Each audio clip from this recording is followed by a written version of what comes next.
Welcome to the era of the Suri Empire, a powerful dynasty that ruled northern India between 1538 and 1556. At its heart lies Sasaram, the capital and the final resting place of its founder, Sher Shah Suri. The Suri dynasty was born from battle.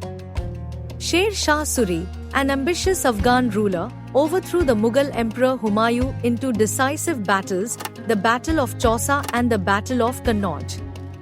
With these victories, he laid the foundation of an empire stretching from eastern Balochistan to modern-day Myanmar. Though his rule lasted just 5 years, Sher Shah Suri revolutionized governance. He implemented an efficient land revenue system, organized the empire into sarkars, provinces, and ensured law and order across his vast territory. One of his greatest legacies was the development of the Grand Trunk Road, one of the longest and most crucial trade routes in Indian history. This highway connected distant regions, boosting commerce and strengthening his empire. In 1545, Sher Shah Suri's reign came to an abrupt end, but his legacy continued through his son, Islam Shah Suri. However, after his death in 1554, the empire began to fragment due to internal conflicts. In 1556, the Suri dynasty faced its final challenge. The Mughal forces under Emperor Akbar, led by his general Bairam Khan, defeated Hemu, the last powerful commander of the Suri forces, at the Second Battle of Panipat. With this, the Mughal Empire reclaimed its dominance over India. Though short-lived, the Suri Empire left a lasting mark on India's governance, infrastructure, and administration, paving the way for the grand Mughal legacy that followed. Isa Khan's tomb. Nestled within the magnificent Humayun's tomb complex in Delhi lies a lesser-known but equally significant monument, the tomb of Isa Khan Niazi, a noble of the Suri dynasty court. Built in 1547 to 1548 during the reign of Sher Shah Suri, Isa Khan's mausoleum stands as an exquisite example of Lodi-style architecture, preceding even the famous Humayun's tomb by nearly 2 decades. The tomb's distinct octagonal shape, typical of the Lodi era, rests on a low plinth. Verandas wrap around the central chamber, each side adorned with 3 graceful arches topped by traditional chajjas or overhanging eaves. Constructed primarily with grey quartzite, the tomb is elegantly ornamented with red sandstone and decorated with vibrant colored tiles in blues and greens, adding subtle charm to its rustic masonry. Stucco plaster finishes the walls, lending a soft, edged beauty. An inscription inside refers to this structure as an asylum of paradise.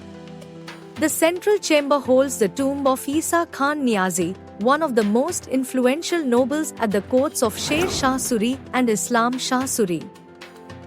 To the west of the tomb lies Isa Khan's mosque, a beautiful yet simple structure featuring 3 sections, each leading to arched doorways. The central section, built of red sandstone, is flanked by side chambers of grey stone, creating a delicate contrast.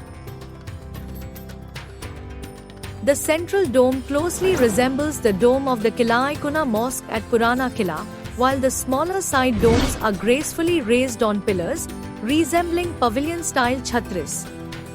Surrounded by lush gardens and history, Isa Khan's tomb and mosque stand as precursors to the grand Mughal architectural style.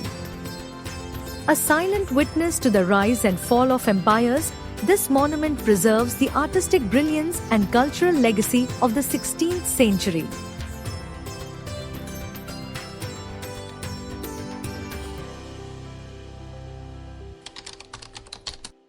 Khuni Darwaza. Hidden amid the bustle of modern Delhi stands a chilling reminder of India's turbulent past, the Khuni Darwaza, also known as the Bloody Gate.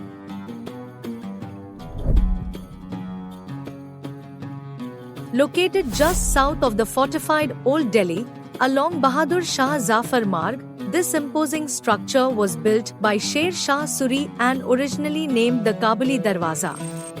The gate, towering at 15.5 meters, is one of Delhi's last surviving gates and was once situated on an open plain before modern buildings crowded its surroundings. Built from Delhi quartzite stone, Khuni Darwaza is marked by its three distinct tiers connected by internal staircases. It is believed that, in Sher Shah's time, it may have served as a macabre display board where the severed heads of offenders were presented to the public. However, Khuni Darwaza etched its name in history during the tragic events of 1857, the First War of Independence. Here, Major William Hodson executed the three princes of the Mughal Empire, Mirza Mughal, Mirza Khizr Sultan, and Mirza Abu Bakht, the sons and grandson of Bahadur Shah Zafar. Surrounded by a sea of ghazis, warriors wearing white bands symbolizing martyrdom, Hodson ordered the princes down from their bullock cart, stripped them of their jeweled swords, and shot them at point-blank range. The bodies were later displayed for 3 days at Kotwali near Chandni Chowk, leaving an indelible scar on the city's history. Inside, the gate's 3 stairways lead to separate levels, each echoing with the silence of centuries. Its towering arches, now weathered, once witnessed moments that changed the fate of an empire.